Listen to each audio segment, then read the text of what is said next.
Welcome back to the Deep Dive, where we unpack the often chaotic world of Formula One personnel shifts and try to make sense of it all. And today, we're not just talking about a driver moving seats or a new head of aero. This is something else entirely. Oh, this is a seismic shift, a proper earthquake in the F1 paddock, really. We are talking about Adrian Newey, the legend, making a career move that has left pretty much everyone gobsmacked. It really has. He's not just designing the car anymore. He's running the whole show at Aston Martin. Okay, so let's get into this. We've got sources covering the official announcement, the Ferrari, the really complex management reshuffle, the sheer amount of money being thrown at this project. And of course, the speculation. That's the fun part. The wild fan debates, the constant, ever-present rumors about Christian Horner. Exactly. So our mission today is to figure out the why. Why this sudden change in leadership, and what on earth does it mean for Aston Martin's hopes of actually winning a championship when the new rules hit in 2026? It's a massive gamble. High risk, but potentially a ridiculously high reward. Right. Let's start with the bombshell itself, the core news. Aston Martin have confirmed that Adrian Newey will become team principal. Yeah, TP. Starting in 2026. And this isn't just a title change, you have to understand. This is a complete teardown and rebuild of their leadership structure. And when you say Adrian Newey, you're not just saying a good designer. You're talking about arguably the greatest designer in the history of the sport. Oh, without a doubt. His track record is just, it's absurd. 12 drivers' championships, 13 constructors, Williams, McLaren, Red Bull. He's the common denominator for so many eras of dominance. The Prost and Mansell cars at Williams, Häkkinen's titles at McLaren. And then the whole Red Bull dynasty. First with Vettel, and then, of course, with Verstappen.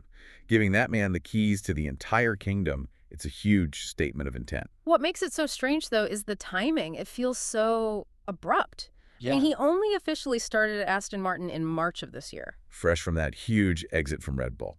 And he came in as managing technical partner. A big title, a massive contract. We're talking serious money. Sources are suggesting it could be up to £30 million a year once you factor in bonuses. So he was hired to be the genius in the background, the man with the magic drawing board. And now, just a few months later, he's being shoved front and center into the management hot seat. A seat which, at Aston Martin, has been notoriously hot.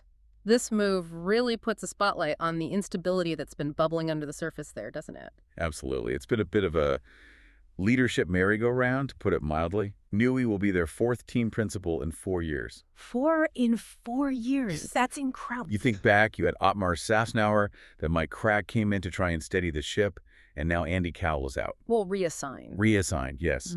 But that kind of turnover, it suggests that all the money and all the ambition from Lawrence Stroll hasn't really led to a stable foundation. There's clearly been a disconnect at the very top. And the person being moved aside is Andy Cowell, a hugely respected figure in his own right, the former Mercedes engine boss. The architect of their hybrid-era dominance. He was brought in just 13 months ago as both CEO and team principal to provide exactly that stability. So what went wrong? Why the sudden change? Well, our sources are pretty clear on this. There was friction. Real significant friction between Cowell and Newey.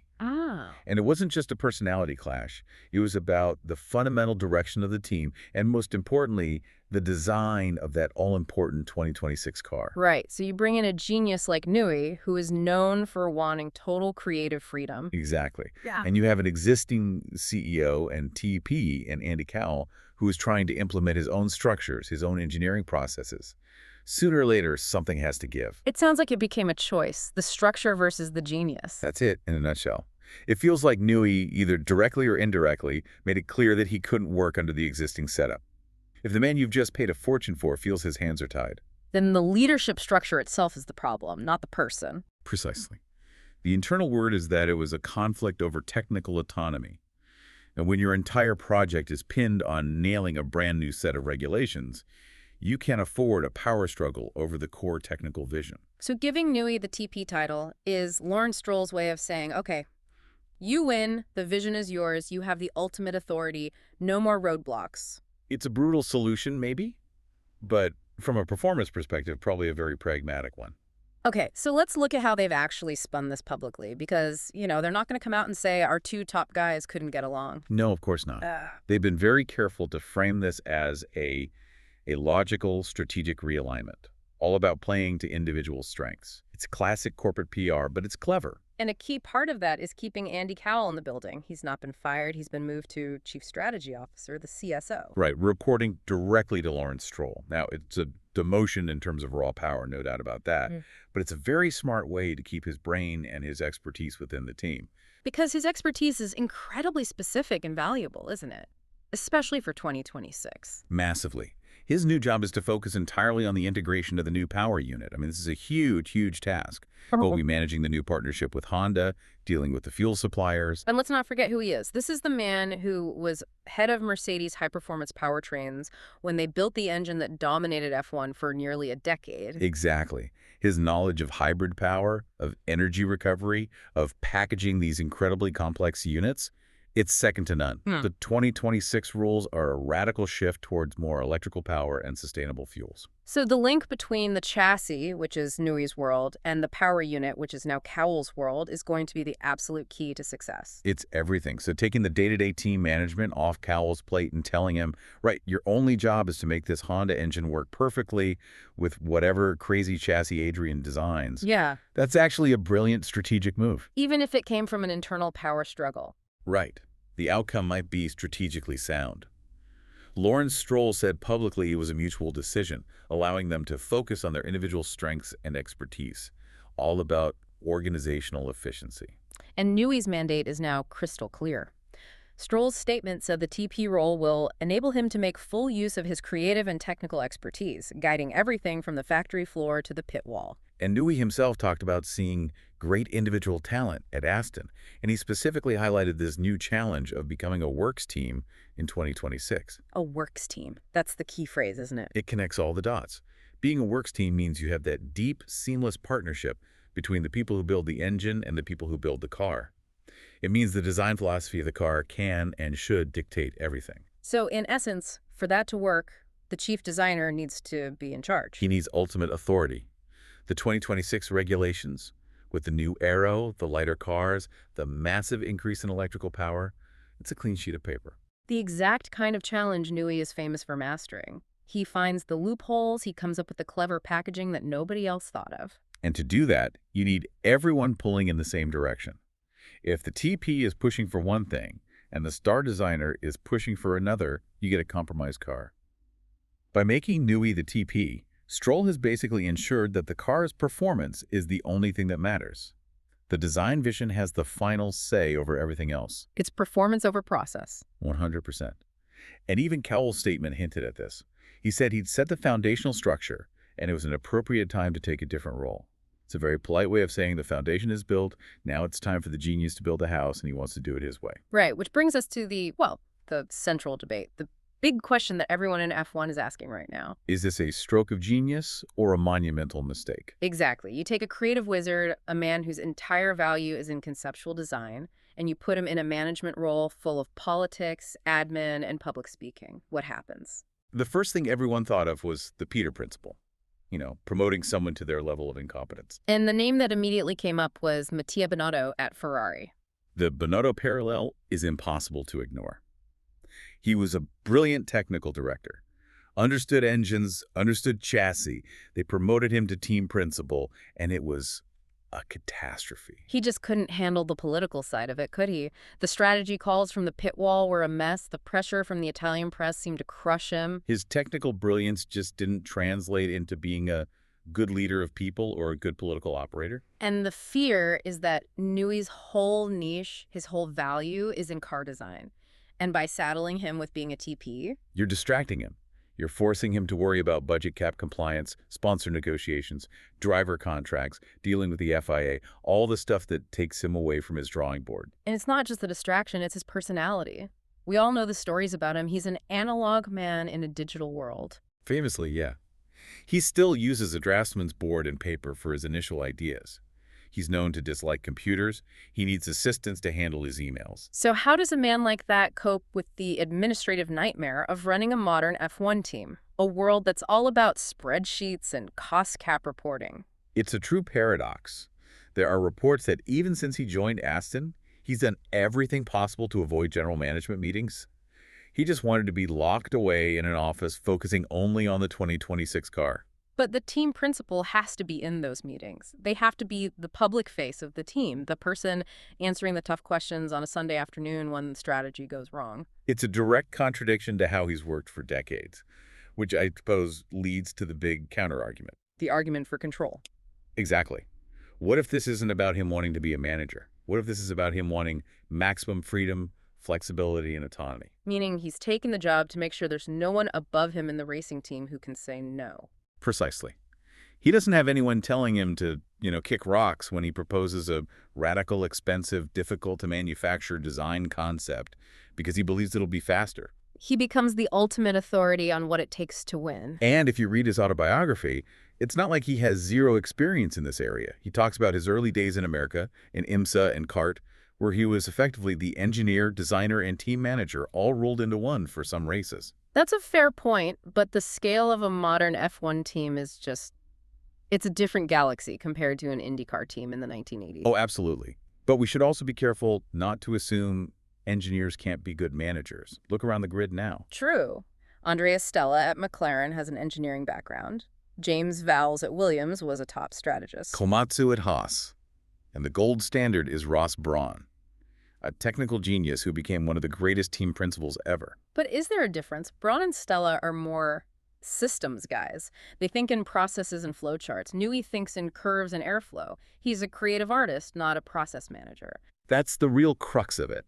Could the sheer weight of the admin just smother that creativity? Which is why so many people are speculating that they have to be planning a split leadership model. It's the only way it makes sense. Look at McLaren with Zach Brown and Andrea Stella. Zach handles the commercial side, the sponsors, the media. He's the CEO. Stella, the TP, focuses purely on making the car go faster. So if Newey can delegate all the stuff he hates, the budgets, the politics, the HR, and just be the ultimate authority on performance. And the TP title is just a tool to give that authority. But for that to work, they need a CEO, a powerful figure to handle the business side of things. And that CEO role at Aston Martin is currently vacant. It is indeed. And that, of course, brings us to the biggest, juiciest subplot in the entire paddock right now. The shadow of Christian Horner. Let's get into it, because this is where the pure sporting story turns into a proper political drama. Okay, so the facts are these. Andy Cowell was both team principal and CEO. Newey is now just team principal. That leaves the CEO job wide open. A huge, powerful, commercially focused role is up for grabs. And we know who is very, very keen to fill it. Christian Horner, the former Red Bull boss, sacked in July, free to work for another team from next summer. And he's not just looking for a job, is he? No. The word is he wants a shareholding. He wants ownership. This is a power play for him, a route back to the very top of the sport. Now, Aston Martin have been very clear, officially. The sources at the team have said, and I'm quoting here, that Horner will not be given a role at Aston Martin. A very blunt, very direct denial. Clearly meant to calm things down, reassure the workforce, maybe reassure Newey himself. But this is Formula One, and an official denial is often just the start of the real story. And then came the detail that just set the whole paddock on fire. The bit that makes you think something is definitely going on behind the scenes. Well, the secret tour. The secret tour. Multiple reliable sources reported that Adrian Newey himself gave Christian Horner a private tour of the Aston Martin factory. At night. Under cover of darkness, as one report put it. It's like something out of a spy novel. It is. So what on earth is going on? Why would Newey, the man who just got the top job, be personally showing his old boss and rival around the team's brand new, highly secret facility? Well, it leads to two completely opposite theories, doesn't it? And they are both fascinating. Theory number one is that this is the plan. Horner comes in as CEO. He takes on all the administrative, commercial, and political baggage that Newey hates. Creating that perfect Zach Brown, Andrea Stella dynamic we were just talking about. Horner runs the business, Newey runs the race team. On paper, it's a super team. It makes a lot of logical sense. But then you have theory number two, which is far more dramatic and, to be honest, a bit more fun. This is the office politics theory. The high-stakes chess match. Yeah. This theory says that Newey took the team principal job specifically to cockblock Horner. To stop him from getting the top job. Or at least to neutralize his power if he does arrive. Think about it. Newey hears the rumors that Stroll is seriously considering Horner for CEO.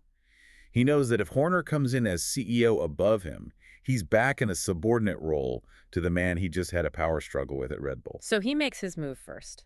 He secures the team principal title, which gives him ultimate operational control over the race team. Exactly. It guarantees his independence. So even if Horner does come in as CEO, Newey can say, fine, you run the business. But the car, the trackside operations, the technical department, that's all mine. You don't interfere. So he's essentially taken the job he doesn't want, just to make sure the man he clashed with can't tell him what to do ever again. That's the theory. And if it's true, it's an absolutely incredible piece of F1 political maneuvering. Just shows you the level these guys operate at. And you have to remember, Lawrence Stroll has been looking for new leadership for a while. This isn't a new idea. No, the BBC reported he'd approached several big names over the last year.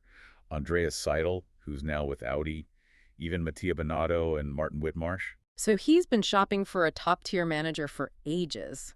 By making Newey the TP, he's solved one problem, giving his star designer total control, but he's created a new one. Who's going to do the CEO job that he still needs to fill? And that question, who fills that role, will define whether this Newey era at Aston Martin is a roaring success or a fascinating failure. Let's pull the focus out a bit then and look at the bigger picture, because this management drama is happening inside one of the most ambitious, most expensive projects F1 has seen in a long time. This isn't just a team trying to get a bit better. This is an all-in push for the championship. You look at the ingredients they've assembled. Lawrence Stroll's personal fortune, the massive title sponsorship from Aramco, the brand new, state-of-the-art campus at Silverstone. It's a ridiculously impressive facility. And crucially, that works engine deal with Honda from 2026. They have put every single piece of the puzzle on the table. And even Newey's own words when he joined add to the pressure. He said that despite the new factory, the team needed to improve its weak tools. Oof, that's a telling comment, isn't it? It really is. It suggests the building is shiny and new, but the internal processes, the simulation software, the organizational culture, it wasn't yet at the level he expects from a championship-winning team. So his job isn't just to design a fast car. It's to fundamentally change the way the team works while designing the car. Which sets up what the fans are all talking about, this feeling that it's either going to be a generational title run or an absolute disaster. There is no middle ground. The expectations are just through the roof. You've got Newey's brain, Cowell's engine expertise, Fernando Alonso's talent behind the wheel, and a seemingly bottomless pit of money. So success for them in 2026 isn't fighting for a podium. Success is being a consistent top three team, right up there with Red Bull, Ferrari, and Mercedes, challenging for wins from day one. And if they're not, if after all this money, all this talent, and this huge power play to get Newey in charge, they're still stuck in the midfield, it will be seen as a colossal failure. Because they've basically run out of excuses. They have everything they need. Let's talk about the drivers for a minute. For Fernando Alonso, this must feel like validation. L-Plan is actually coming together. It must. He's in the final phase of his career. He stayed at Aston Martin on the promise of 2026. Now he knows the car for that year will be designed by the best in the business with no compromises. It gives him a genuine, credible final shot at a third world title. He knows the car design will not be the limiting factor. But on the other side of that coin, the pressure on Lance Stroll has just been cranked up to 1,000. The spotlight on him is going to be intense. The online chatter, sometimes it's a bit brutal, but it always comes back to the question of his performance versus his teammate. And in a car that's fighting for 5th or 6th, that performance gap is one thing. But if Newey delivers a championship contending car, every single point matters. Every mistake is magnified. A driver deficit isn't just a talking point anymore. It's the difference between winning a Constructors' Championship and losing it. It's the ultimate test for him. Lawrence Stroll, by hiring Newey and giving him this power, has inadvertently placed the maximum possible pressure on his own son to deliver. So the biggest challenge isn't the money, it isn't the facilities. It's making this new structure work. It's making sure the genius designer doesn't get bogged down in the management stuff he's always tried to avoid. And that's the gamble. The success of this entire multi-billion-dollar project doesn't just rest on Adrian Newey's design skill. It rests on whether he can become a leader or find someone who can lead for him and get 1,000 people to execute his vision perfectly. Okay, so let's try and wrap this all up. It's a huge, complex story. The bottom line is Adrian Newey is the new team principal at Aston Martin from 2026. Which gives him total creative and operational control over the racing team. Andy Cowell has moved into a strategic role, focused entirely on making that new Honda engine partnership a success. And the big one. The CEO role is vacant. which means the shadow of Christian Horner is going to be hanging over that team for the foreseeable future. And the whole F1 community is just completely split down the middle on what this means. Yep. One camp says you have to give a genius total control. It's the only way to win. The other camp fears they've just taken their greatest asset and bogged him down in bureaucracy. The Peter Principle. At the end of the day, that management dynamic who partners with Newey is going to be the single biggest factor in whether Aston Martin succeeds or fails. Lawrence Stroll has secured the ultimate performance authority in Adrian Newey, but he's potentially done it by forcing him into a role he's built his entire career on avoiding. The next move, who gets that CEO job, will tell us everything. Will it be a true partner for Newey or just another political appointment? Which brings us to a final provocative thought for you to chew on. We know Newey thrives on technical challenges and creative freedom. His own book makes it clear how much he hates the politics and the admin side of F1. So here's the question. Will this ambition, this need for complete control over the 2026 car, lead to the most dominant championship-winning machine we've seen in a generation?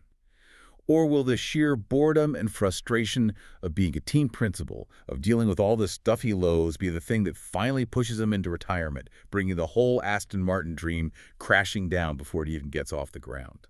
Something to think about as we all wait for 2026. That's all we have time for on this deep dive. Thanks for joining us. See you next time.